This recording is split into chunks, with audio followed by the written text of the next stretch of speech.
a choisi de débuter cet après-midi en vous faisant un petit peu plaisir avec de la magie. Alors les femmes coupées en deux, des cartes qui surgissent brusquement d'un chapeau, un éléphant qui disparaît d'une pièce. On sait que c'est faux et pourtant on tombe dans le panneau. Telle est la force des meilleurs magiciens au monde. Alors notre invité est un véritable magicien. Il est aussi professeur de psychologie. Il est très réputé. Il viendra vous livrer sur scène une performance unique. Il va vous expliquer tout de suite pourquoi vous croyez encore à la magie. Alors cette session est en anglais. Merci de vérifier que vous avez bien récupéré votre petit outil. Vous mettez l'oreillette tous ensemble dans un geste de fraternité, de concorde et d'union nationale, évidemment. C'est bon, tout le monde est prêt? Allez, foin de blabla, voici Gustav Kuhn, docteur en psychologie, magicien, directeur du Magic Lab. Applaudissements, mesdames, messieurs. Bonjour.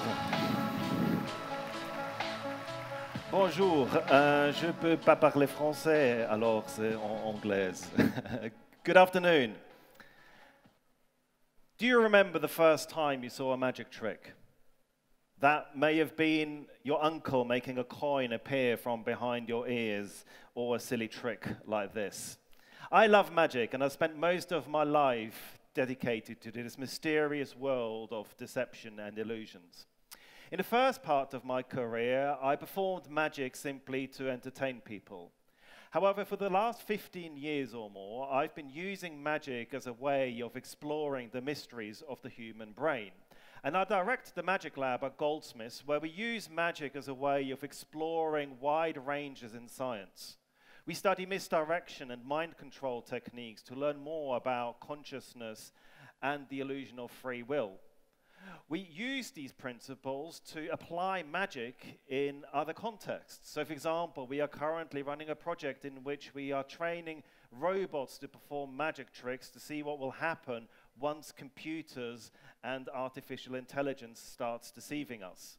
But don't worry, I know this sounds very scary and may reduce the amount of time that we're spending on this planet, but we're also finding ways in which we can use magic as a way of enhancing people's well-being, so at least we'll all die very happily. But what I would like to do today is explore some of the psychological tricks that magicians use to create the illusion of the impossible. And what better place to start than by performing you the magic trick that I remember seeing as a kid when I was small. So I'd like to show you this trick, and it's fairly simple. It uses a rope like this, and it's called the cut and restored rope. The idea is very simple. I cut the rope in half, once like this, leaving me with two identical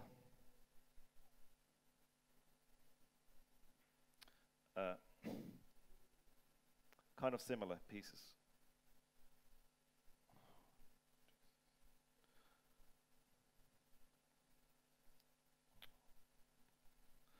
So, what you do?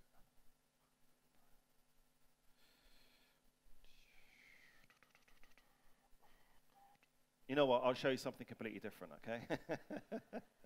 Now, did you know that if you got a rope and you take these two ends of the rope, this actually leaves you with a rope with no beginning and no end. But to be honest, there's not that much I can do with this, so let's just take these two ends and start all over again. So, as I said before, this is known as the cut and restored rope.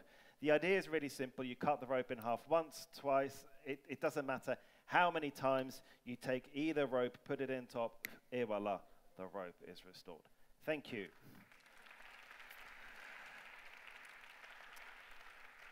Let's do a little quiz. If I cut the rope up here and one more time down here, how many pieces of rope do I end up with? 3, 2, 4. Should we count? Okay. 1, 2, 3. Okay? Now watch very carefully. If I take some magic dust from the right side, not from the left, but from the right, sprinkle it over these ropes, watch what happens. I end up with a short piece of rope, a medium length rope, and a long piece of rope. Now, as I said before, it's very important to take the magic dust from the right side, because if you take it from the left and sprinkle it over these ropes, they all become of equal length again. You're looking very confused. You're looking very, very confused. But don't worry. I know it doesn't look like it, but I don't actually have real supernatural powers. Of course, what I'm using is psychological tricks to hijack your brain. And I'm using these tricks to manipulate how you perceive the world. And the kind of tricks that magicians use are actually very similar to kind of tricks that the brain plays on you in everyday life. It's just, in reality, it's just in normal life, we generally mistake the illusion of reality for reality. And so, as a magician, all I'm really doing is I'm pointing out this discrepancy between the illusion in your mind and the reality out here. But of course, to do so, I often lie. So right at the beginning, you all thought I messed up this trick. I didn't, okay? I've performed this trick hundreds of times. That was just used to create a bit of drama. Similarly, when I was telling you it's important to take the magic dust from the right side, that was a lie as well, because actually the dust from the left works just as well. And even now, as I'm telling you, I've got 1, 2, 3 equal length of rope. Of course, I am lying through my teeth, because in reality, one of them is short. This one right here is a medium one, and this one right here is a long piece of rope. Thank you very much.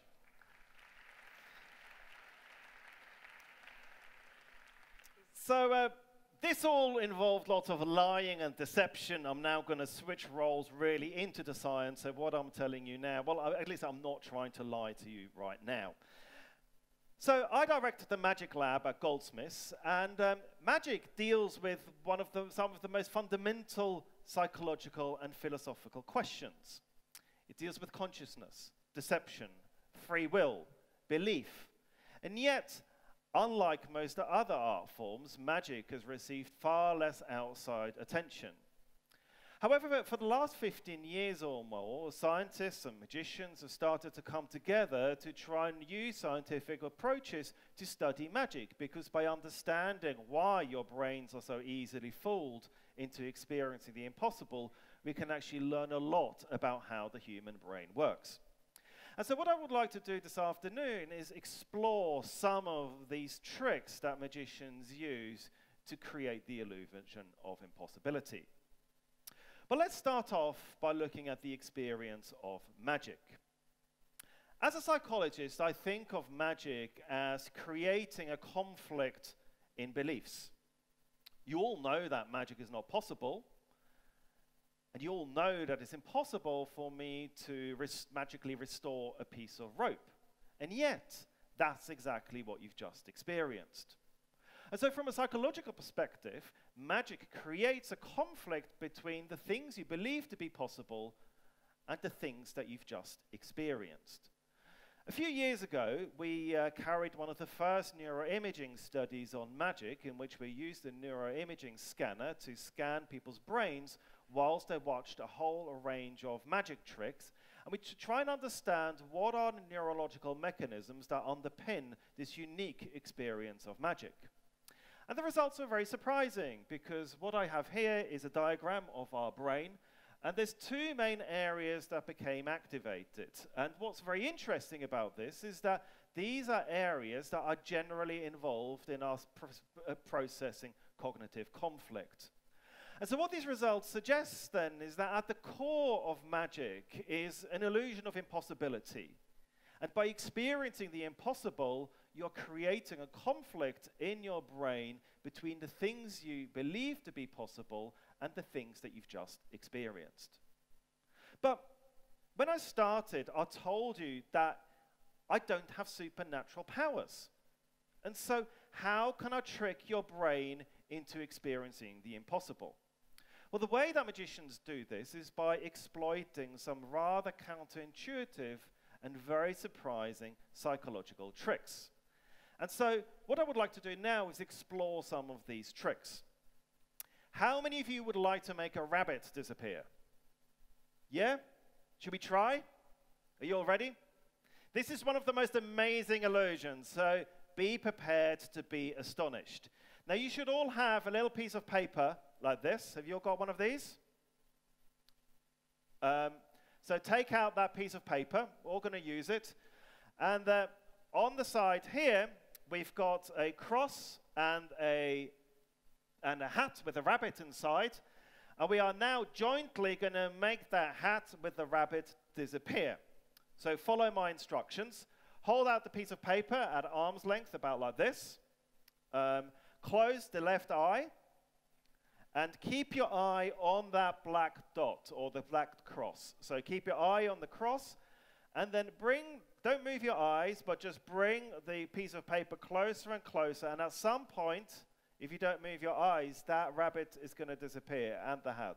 For me, it's gone now, completely gone. If you move your eyes, the rabbit will come back. But if you're holding it in the right location, that rabbit should disappear. Are you all getting that illusion? Yeah? Are you a little bit disappointed? Were you hoping for a bit more? Now, I promised a really astonishing illusion, and I know some of you may be slightly disappointed. But, as with a lot of these tricks, the explanation, the psychological mechanism that underpin them is actually far more amazing than the tricks themselves. So let's take a look at why this illusion works. And to understand this, we have to take a quick look at how our visual system encodes information. This is a diagram of our eye, and we've got the world out here, which is projected through the lens here onto the retina, which is at the back of our eyes. And the retina is covered in thousands of little photoreceptors that encode all of the visual information and send it through the optic nerve, this one over here, to the brain for further processing. The human eye is one of the most amazing organs, but there's a very weird fault. In that, since all the neurons have to leave the retina, it leaves us with a huge gap where the optic nerve is. And so what this means is that there's no photoreceptors by the optic nerve. So any information that projects onto the optic nerve simply won't be encoded, and we'll be blind to it. And so the reason why that rabbit disappears is that once you get the geometry right, and the rabbit projects onto that blind spot, we don't have any information, and hence you'll be blind to it. Does that make sense? But I promised you a miracle, didn't I? Here's the amazing bit. How many of you have noticed this blind spot? You've experienced it. I've told you why it occurs, and yet we're oblivious to it. It's here. It's right here, about that big. And although I know it's there, we don't see it. But the blind spot is only one of these many fields of darknesses. Let's explore another one, which is even bigger. How many of you have ever seen your own eyes move? You can't. If you don't believe me, try this next time you go to the toilet. Stand in front of the mirror, look to the left, then look to the right, and try and spot your eyes move. You simply can't. If you can, send me an email and I'll send you £1,000 or euros in the post. It's simply impossible. And the reason why we are blind during each of these eye movements makes a lot of evolutionary sense, because anyone who's tried to take a picture with a moving camera will know that you end up with a very blurry image, and therefore you end up with useless information. And so rather than spending expensive cognitive resources processing this blurry information, our brain simply shuts down. And it shuts down for about 1/10 of a second, so about 100 milliseconds. And so what this means is that every time you move your eyes, you are blind for about 1/10 of a second. Now again, I can see you all think, well, that's not that much. Well, let's do the maths. We move our eyes about 3 times per second, which means every day you make about 150,000 eye movements. Work it out yourself. That means that you are blind for literally 4 hours per day. That is a quarter of your day you are living in darkness, and yet most of us are completely oblivious to this darkness. Isn't that astonishing? A quarter of your time. Even now, as you're trying to pay attention to what I'm saying, a quarter of the time your visual system is offline and you're not actually perceiving anything. These are some of the tricks that the eyes play on us, and the tricks that the brain play on us are even more astonishing. As I'm looking out here, I feel like I'm aware of most of the things that are going on around me. I feel I've got fairly good observational skills. I mean, how observant do you think you are? Who thinks they are a very observant person? Hands up. Not now. I've kind of scared you. I think I've scared you all. Medium observer. Really rubbish observer. Too shy to try and account for it. Well, my intuition is that we should actually be pretty good at observing these things. But again, that is an illusion, and it's an illusion I would like to break. What we're going to do now is we're going to play a little game. This is, I don't know what it's called in French. In English, it's called Spot the Difference. You may have played this as a kid, where you have two different pictures, and you simply have to spot the difference between the pictures. We're going to play the same game, so spot the difference, but the slight change is that rather than presenting the pictures next to each other, I'm going to cycle through the images. So you're going to see one and then the changed image. And what I would like you to do is hold up your hand once you spot the difference. Are you ready? Yeah? Okay, let's go.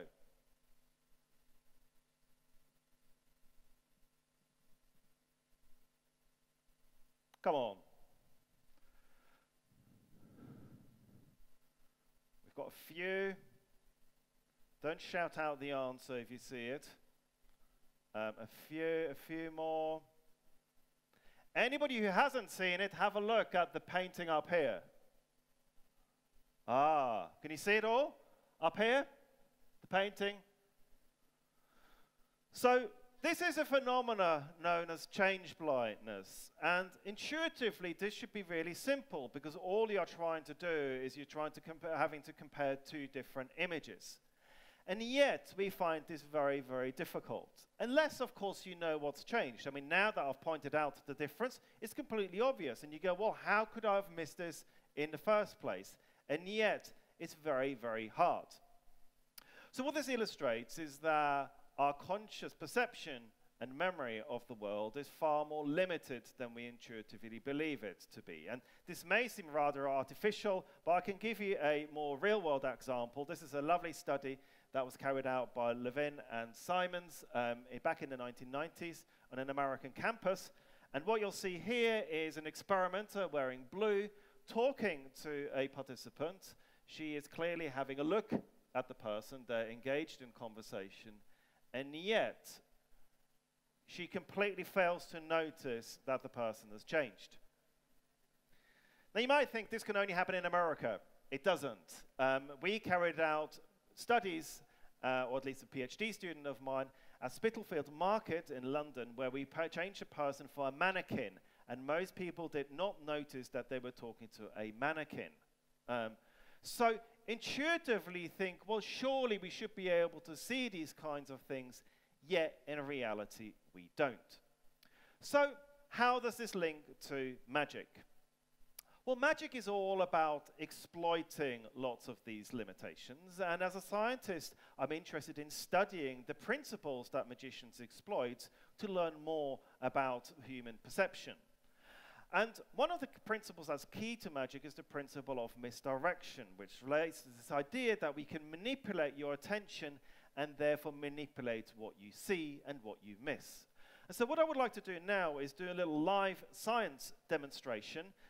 Usually when magicians say they are doing an experiment, they're never sure whether it works or not, but that means they're lying. Here, I really don't know whether this is going to work, so you have to bear with me. I'm just going to change these screens slightly. I'd like to also introduce you at this point to my eye tracker here. I'll show you this later, but hopefully this will allow you to see a little bit more of what I am doing. Can you all see me here? You can see me on the screen as well. Again, I'm going to show you a short magic trick. Just going to move over here. Like that. Can you all see me on the screen? It's pretty quick.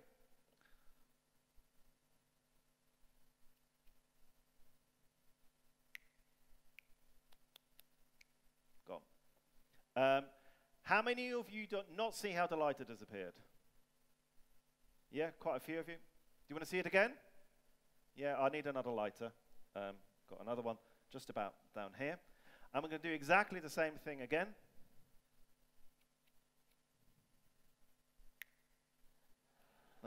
Hold on, don't do that ah moment. Okay, remember that ah moment. That's very, very important. Did you all see it this time? I did exactly the same thing. It's exactly the same. So let me talk you through this. We use these types of paradigms to study misdirection. And it's not a real magic trick because magicians wouldn't really do this. But I'm using lots of different misdirection cues. So I'm lighting the lighter here. That creates a bright spark, which will hopefully capture your attention. I'm using my hand to guide your attention from the lighter over here. I'm also using my gaze, so where I'm looking to misdirect your attention. This is the point at which I'm going to be dropping it.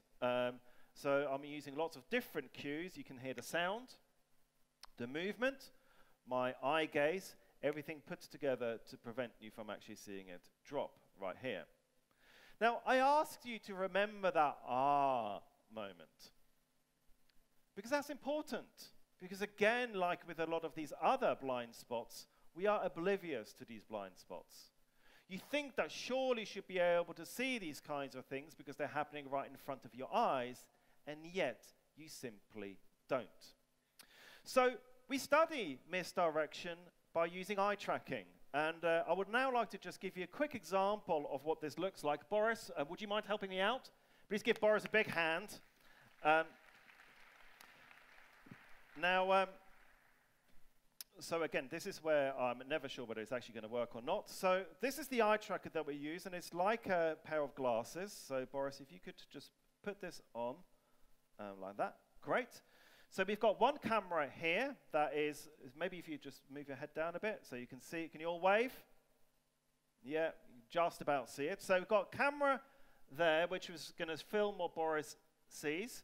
And then we've got another camera here, which is filming Boris's eyes. So there's this tiny camera right here.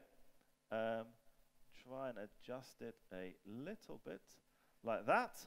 And so what you can see is that the eye tracker is now locking on to Boris's pupil, and it can work out the rotation of the eye inside the eye socket. That's not that useful. What I really want to know is where Boris is looking. So I'm going to do a quick calibration. So Boris, I'm going to show you some dots on here. Just look at the dots.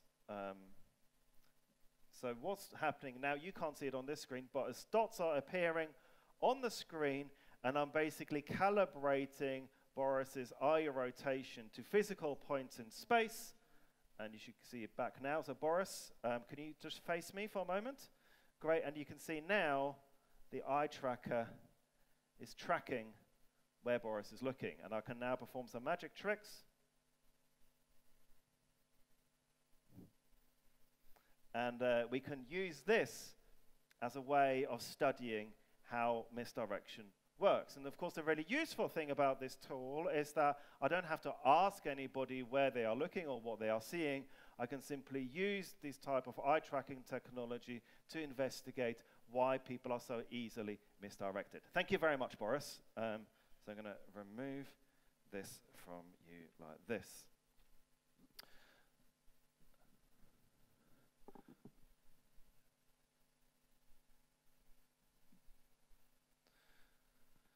Now, of course, all of this is a lot of fun, but there's a very serious side to all of this research. And one of the really intriguing things that we've discovered through eye tracking is that quite often people can actually be looking at something and yet they still don't see it. Intuitively think that, well, surely if I'm looking at something, I should be consciously aware of it. And yet, that's not the case. So quite often we have people who are looking at the lighter being dropped, and yet they just don't see it. And the reason for this is that there's lots of mental attentional processes that further select the information that is of importance. And so unless you're actually attending to something, you simply won't be able to see it. And this, of course, has got important implications. So think about driving.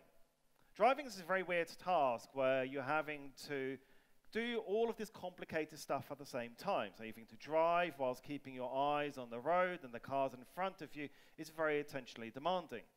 Which is why it's not a good idea to talk to someone on a mobile phone, because of course talking to someone on a mobile phone, you look at the phone and it'll distract your attention. But here's the problem, because in the UK we are allowed to use hands-free sets. But what this research is demonstrating is that even if you're using a hands-free set which allows you to look at the cars in front of you, if your attention is being misdirected or distracted, you still won't be able to see the things in front of you. Which is why driving whilst talking to someone on a hands-free phone is just as dangerous as it is on a handheld phone. In fact, recent studies have shown that driving whilst talking to someone on a phone is as detrimental to your driving as driving whilst being legally drunk. And yet, not aware of this. And this is because a lot of these illusions are very surprising. And so understanding why our brains are tricked by these illusions has important implications for current research as well as future research. So think about like Google Glasses, for example, this idea that we should be able to navigate through the world whilst reading our text messages. Well, all of the research that we are illustrating through misdirection tells us that this is a really, really bad idea. So, now that I've illustrated that you are oblivious to most of the things around you, well, I'm going to further burst this bubble of you as being good observers by destroying the idea that you actually can trust the things that you can see. Have a look at this picture here. What do you see? A duck, a rabbit or a duck. It may switch, it can switch. This is a picture known as a bistable image. And either you can see this as the beak, so you can see this as the beak and you can see it as a duck, or you can see the back as the ears of the rabbit and then you'll see it as a rabbit. You'll switch between the two. You never see both at the same time, but they will always switch. What's interesting about this image is that although the world isn't changing around us, your visual perception of the world is. So what this tells us is that the way that you are perceiving the world is not necessarily related to the current state of the world, but is actually how your brain interprets the world.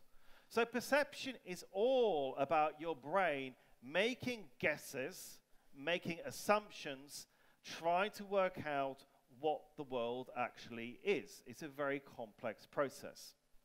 But because perception is all about guesswork and interpretation, it means we can start playing around with it and we can change your perceptual experiences. Have a look at these two tables. Which of these tables is wider, the one on the left or the one on the right? The one on the right looks a lot wider. In actual fact, they are exactly the same surfaces. And I can demonstrate this by removing some of the context. I'm going to get rid of the legs. I'm now going to rotate it, and you can see that they are exactly the same. As I add the context, they look very different. Isn't that astonishing?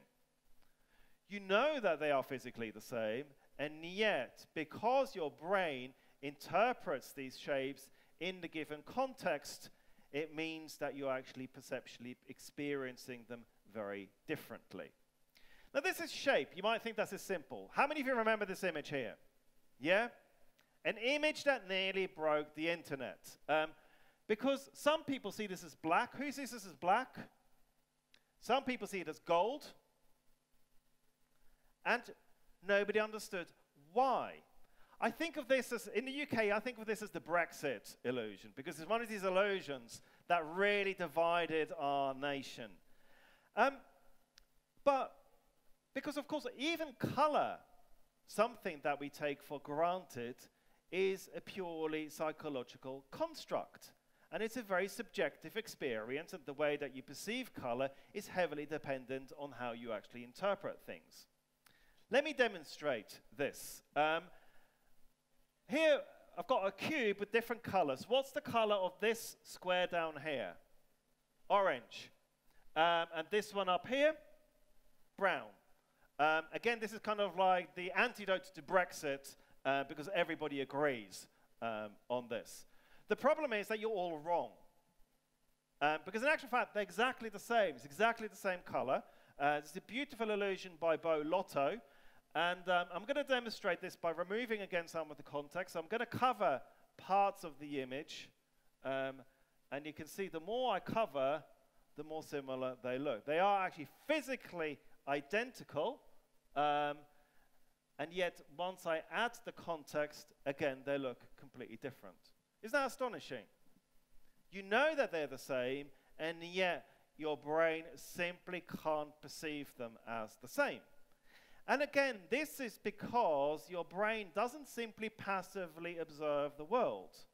It uses clever tricks and assumptions about the world to give you a reliable estimate. So here, this square here is presented amongst lots of, in a shaded area, which gives you a good indication that it was probably going to be orange rather than brown, whilst the square up there is presented amongst highly illuminated squares, so your brain simply assumes that it's going to be brown. And so the brain does a lot of clever guesswork, and a lot of this guesswork is very important for us to be able to make sense of the world around us, but it does mean that it can be tricked. But I'd like to end up with one of the most astonishing illusions. Are you ready for this? This illusion, I think, is going to fry your mind. And I'm going to show you a magic trick first, because I like doing this with magic. I'm going to show you the magic trick, and then I'll explain you why this illusion works. So, are you ready?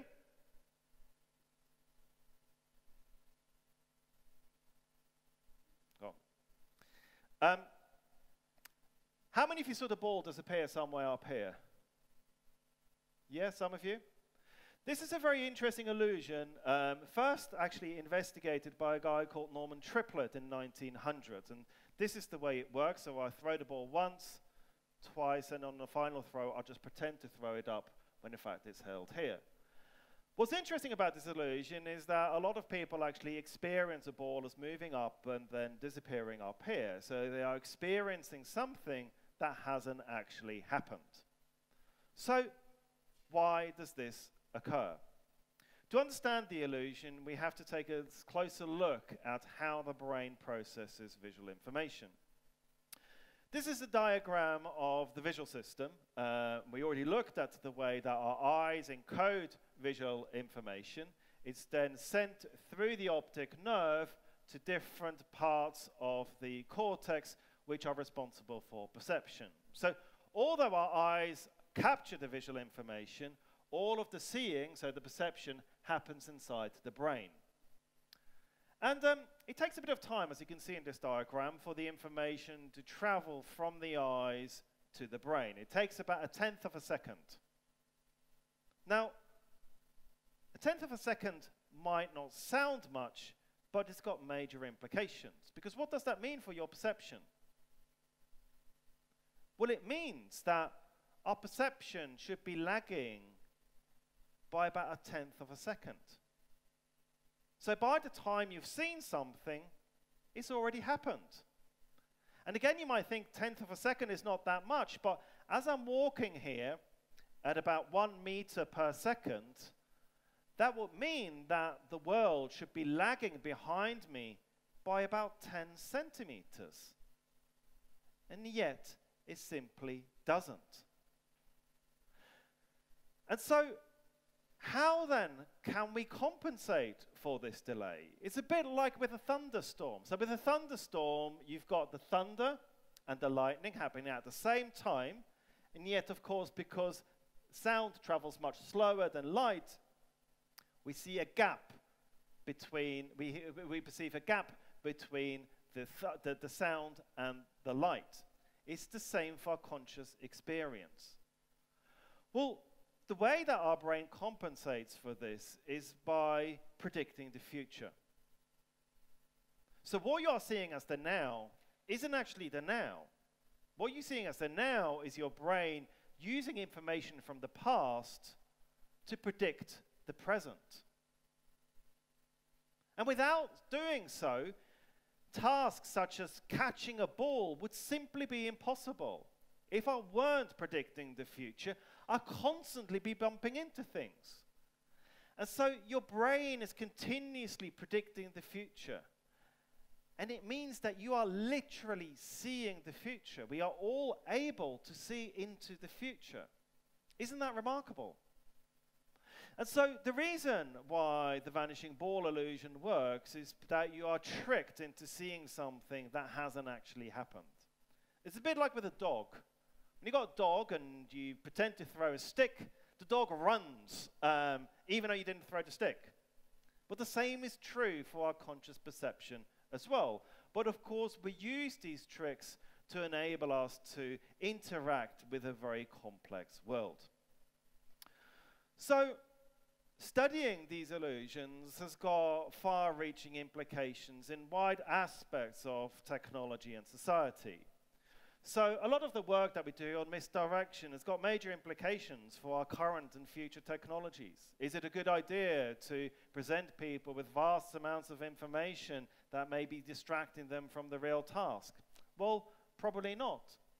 Think about law and litigation. So our court of law heavily relies on eyewitness testimonies, yet, of course, what we are illustrating here is that you're oblivious to most of the things that are going on around us, and so how can we trust someone's eyewitness account? The illusions I've looked at here are purely perceptual illusions. We are also studying a whole bunch of illusions of free will as well. So even though we cherish this idea of being in control of our thoughts and our actions, it actually turns out that a lot of these experiences are just as susceptible to illusions as our conscious experiences as well. So I hope you found this interesting. If you're interested in learning more about the way that magic is used to highlight a lot of these illusory perceptions, have a look at my recent book, Experiencing the Impossible. Thank you very much for your attention.